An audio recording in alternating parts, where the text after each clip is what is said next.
नमस्कार। Exam top education में आप सभी का फिर से स्वागत है। आज हम फिर से आपके सामने एक और नया वीडियो लेकर हाजिर हुए हैं जिसका नाम है end of bipolarity part 2। इससे पहले हमने एंड ऑफ बी पोलैरिटी का पार्ट 1 भी कराया है।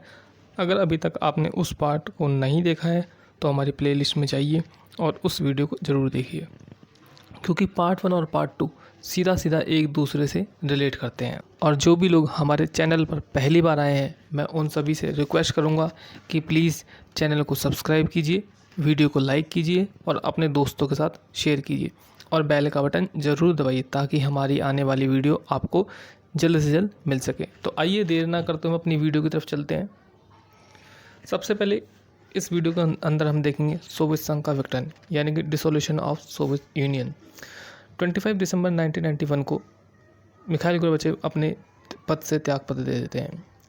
पद से त्यागपत्र देने के बाद सोवियत संघ का विघटन हो जाता है और विघटन के बहुत सारे परिणाम निकलते हैं। तो अब हम उन परिणामों को देखते हैं कि क्या क्या परिणाम होते हैं सोवियत संघ के विघटन के। तो सबसे पहले आता है एंड ऑफ कोल्ड वार या शीत युद्ध की समाप्ति। जैसा कि हम सभी को पता है कि 1945 से लेकर 1991 तक शीत युद्ध चल रहा होता है और शीत युद्ध अमेरिका और सोवियत संघ के बीच चल रहा होता है, क्योंकि दोनों की अलग अलग विचारधारा थी। एक की पूंजीवादी थी तो एक की साम्यवादी विचारधारा थी। तो जब सोवियत संघ का विघटन हो जाता है तो शीत युद्ध की समाप्ति हो जाती है, क्योंकि जो दो विश्व की महान शक्तियाँ आपस में शीत युद्ध लड़ रही थी उनमें से एक अब समाप्त हो जाती है, जिसकी वजह से शीत युद्ध समाप्त हो जाता है। दूसरा आता है एंड ऑफ आर्म रेस, हथियारों की होड़ की समाप्ति। जब शीत युद्ध चल रहा होता है अमेरिका और सोवियत संघ के बीच, तो इस दौरान बड़े बड़े हथियारों का निर्माण किया जाता है। लेकिन जैसे ही सोवियत संघ का विघटन होता है तो विघटन के बाद बड़े बड़े हथियारों का निर्माण पर भी रोक लग जाती है। तो इस तरह से हथियारों की होड़ समाप्त हो जाती है। USA become super power, America विश्व की महाशक्ति बना। शीत युद्ध के दौरान सुपर पावर अमेरिका और सोवियत संघ अपने आप को एक दूसरे से श्रेष्ठ बताने पर तुले होते हैं। लेकिन जब सोवियत संघ का विघटन हो जाता है तो अब विश्व में अमेरिका ही विश्व की महाशक्ति बसता है और इस तरह विश्व एक ध्रुवीय बन जाता है। इसके बाद आता है इमर्ज ऑफ न्यू कंट्री, नए देशों का उदय। सोवियत संघ के विघटन के बाद जो भी देश उसके गुट में शामिल थे उनका उदय होता है और वह पूंजीवादी विचारधारा को अपनाते हैं और इस प्रकार नए देशों का उदय होता है। अब इसके बाद अगला टॉपिक आता है एंड ऑफ कम्युनिज्म आइडियोलॉजी यानी कि समाजवादी विचारधारा की समाप्ति। समाजवादी विचारधारा की समाप्ति, जैसा कि हम सभी को पता है कि सोवियत संघ की विचारधारा साम्यवादी थी, वही इस विचारधारा का समर्थक था और इसी की छाया में यह विचारधारा फल फूल रही थी। लेकिन जब सोवियत संघ का विघटन हुआ तो इस विचारधारा की भी समाप्ति हो जाती है। इसके बाद आता है World Bank and IMF become advisor for new countries. विश्व बैंक और आईएमएफ विभिन्न देशों का परामर्शदाता बन जाती है। विश्व बैंक और आईएमएफ द्वारा नए स्वतंत्र हुए देशों को पूंजीवाद की और संक्रमण के लिए ऋण प्रदान किया गया था और इस प्रकार वह नए स्वतंत्र देशों की परामर्शदाता बन जाते हैं।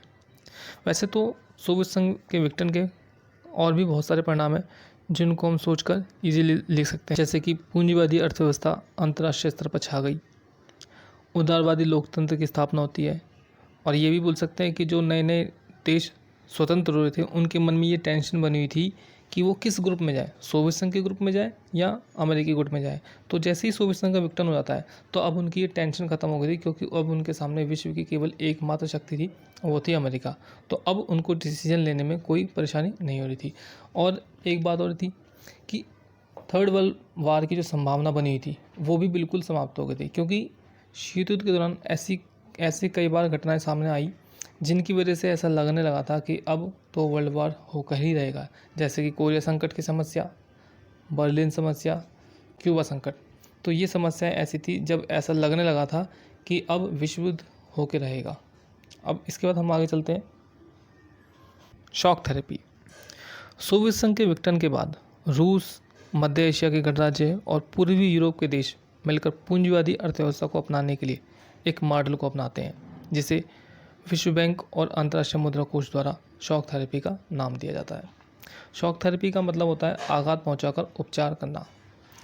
शॉक थेरेपी के अंतर्गत जो सरकारी उद्योग थे उनको जो है उनकी कीमत बहुत कम आंकी जाती है और कौड़ी के दामों या औने पौने दामों पर उनको बेच दिया जाता है। जिसकी वजह से इसे इतिहास की सबसे बड़ी गराज सेल कहा जाता है। इस दौरान 90% उद्योगों को निजी हाथों में बेच दिया गया। वैसे तो जो नागरिक थे, नागरिकों को भी जो है अधिकार पत्र दिए गए थे इन उद्योगों को खरीदने के लिए, लेकिन नागरिकों के पास धन नहीं था, इसलिए उन्होंने अपने अधिकार पत्र को काला बाजारियों के हाथ में सौंप दिया था, क्योंकि उनको धन की आवश्यकता थी। अब हम शॉक थेरेपी के परिणामों को देखेंगे। जैसा कि पहला है, राज्य नियंत्रित औद्योगिक ढांचा बर्बाद हो गया, यानी कि state control industrial complex was destroyed.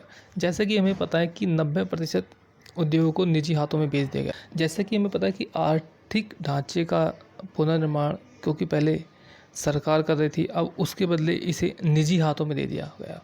निजी हाथों में देने के कारण ये औद्योगिक ढांचा पूरी तरह से क्या हो गया, बर्बाद हो गया। अब इसके बाद अगली स्लाइड देखते हैं, अगला परिणाम देखते हैं। शॉक थेरेपी के कारण अर्थव्यवस्था बिल्कुल बर्बाद हो गई थी, क्योंकि सकल घरेलू उत्पाद 1999 में 1989 की तुलना में बहुत नीचे आ चुका था। इसके बाद अगला पॉइंट देखते हैं, अन्न की कमी हो गई, क्योंकि अब जो है सामूहिक खेती जो है वो बंद हो गई थी, उसको जो है निजी हाथों में ले लिया गया था, तो जिसकी वजह से जो है लोगों ने उत्पादन में रुचि कम दिखाई, जिसकी वजह से जो है अन्न की कमी हो जाती है। इसके बाद आता है डाउनफॉल इन रूबल करेंसी, यानी कि जो रूस की जो मुद्रा थी रूबल, उसमें अंतर्राष्ट्रीय स्तर पर एकदम से अचानक ही गिरावट दिखाई देती है। शॉक थेरेपी के कारण रूसी मुद्रा रूबल में गिरावट आ जाती है अंतर्राष्ट्रीय स्तर पर। इसके बाद अगला पॉइंट आता है, जैसा कि आपको चित्र में दिखाई दे रहा है, मुद्रास्फीति की स्थिति बन जाती है, यानी कि वस्तु की कीमत बहुत अधिक बढ़ जाती है, जिससे लोगों की जो जमा पूंजी थी वो उनके हाथों से लगातार निकलती चली गई। अब आता है अमीर और गरीब के बीच की खाई बढ़ जाती है। जैसा कि आपको चित्र में दिखाई दे रहा है कि एक तरफ जो है अमीर आदमी है जिसके हाथ में नोटों की गड्डी, और एक तरफ बहुत गरीब आदमी जो खाना खा रहा है। तो शॉक थेरेपी की स्थिति के कारण, यानी शॉक थेरेपी आने के कारण अमीर और गरीब के जो बीच की जो खाई थी वो लगातार बढ़ती चली गई। इसके बाद आता है अपराधों की संख्या में वृद्धि। शॉक थेरेपी के कारण समाजवादी व्यवस्था बिल्कुल समाप्त हो गई थी। लोगों के पास काम धंधा नहीं बचा था। अब अपने पेट भरने के लिए और अपने घर को चलाने के लिए लोग आपराधिक गतिविधि में भाग लेने लगे, जिससे अपराधों की संख्या में वृद्धि हो गई। अगला पॉइंट आता है, शॉक थेरेपी के कारण कई देशों में माफिया वर्ग उभर कर आता है और उसने अधिकतर आर्थिक गतिविधियों को अपने नियंत्रण में ले लिया। इसके बाद अगला पॉइंट आता है, अब हम कुछ राजनीतिक बदलाव भी देखते हैं शॉक थेरेपी के कारण, जैसे कि डेमोक्रेसी की स्थापना हो जाती है, यानी कि लोकतंत्र की स्थापना हो जाती है, संविधान लिखे जाते हैं और राष्ट्रपति को कई शक्तियाँ दे दी जाती हैं। इसके बाद अब हम इंडिया और रशिया रिलेशन, यानी कि भारत और रूस के संबंधों के विषय में देखेंगे। सबसे पहले आता है कल्चर या संस्कृति। हिंदी फिल्म और भारतीय संस्कृति सोवियत संघ में लोकप्रिय थे। बड़ी संख्या में भारतीय लेखक और कलाकारों ने सोवियत संघ की यात्रा भी की है। 1980 से ही वहाँ पर योग करना लोगों को पसंद है और वो लोग योग करते हुए आ रहे हैं। इसके बाद आता है वैज्ञानिक परियोजना में साथ। रूस भारत की परमाणविक योजनाओं के लिए भी महत्वपूर्ण है।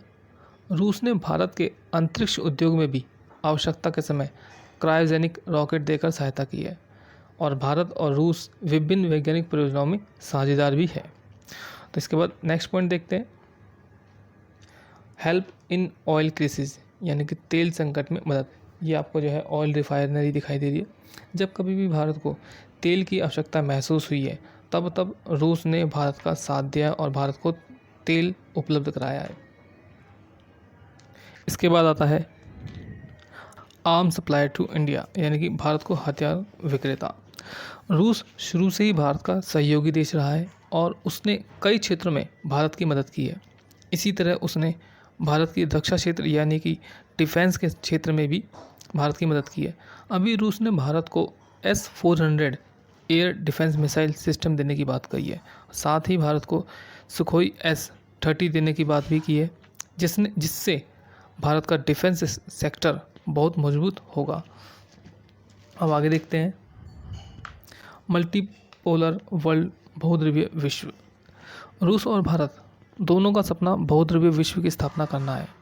यह चाहते हैं कि अंतर्राष्ट्रीय फलक पर कई शक्तियां विद्यमान हो और सुरक्षा का सामूहिक उत्तरदायित्व हो, अर्थात किसी भी देश पर हमला होता है तो सभी देश उसे अपने लिए खतरा माने और साथ मिलकर उस पर कार्रवाई करें। Thanks to watch this video. Please मैं आप लोगों से रिक्वेस्ट करता हूँ कि चैनल को ज़रूर सब्सक्राइब कीजिए, वीडियो को लाइक कीजिए और अपने दोस्तों के साथ ज़रूर शेयर कीजिए। Please please please.